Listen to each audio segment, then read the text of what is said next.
Bible n'est pas un livre d'images, c'est entendu, mais elle exprime ses leçons principalement par des images, dont la puissance évocatrice se développe à l'infini.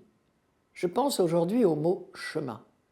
Il est particulièrement présent dans la prédication des prophètes, et bien sûr pas dans le sens que vous imaginez. Les préoccupations des prophètes, on sans doute, n'ont rien à voir avec la cartographie ou avec nos GPS modernes. Chez eux, le mot « chemin » signifie plutôt comportement ou choix de vie. D'ailleurs, dans leur esprit, il n'y a pas un chemin, mais deux, entre lesquels nous devons choisir sans cesse. Tout se passe comme si l'on était à chaque instant à la croisée des chemins, tels des voyageurs qui cherchent leur route. L'essentiel est de ne pas se tromper de direction. Je lis ce thème des deux voies chez Jérémie, par exemple. Ainsi parle le Seigneur.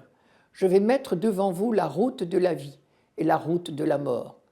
Entendez vie et mort au sens spirituel, bien sûr. Car sa grande conviction, comme celle de tous les hommes de la Bible, c'est que l'homme ne peut trouver le vrai bonheur que dans la fidélité à Dieu et à sa loi. S'éloigner de lui, c'est tôt ou tard faire notre propre malheur.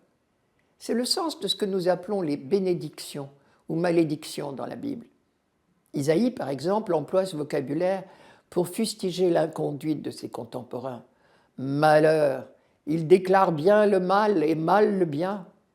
Ils font de l'obscurité la lumière et de la lumière l'obscurité.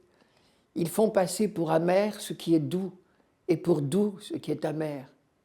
Et dans le Sermon sur la montagne, quand Jésus dit « Heureux les pauvres de cœur, les miséricordieux, les artisans de paix », il ne prétend pas déterminer s'ils sont heureux ou malheureux dans leur vie personnelle.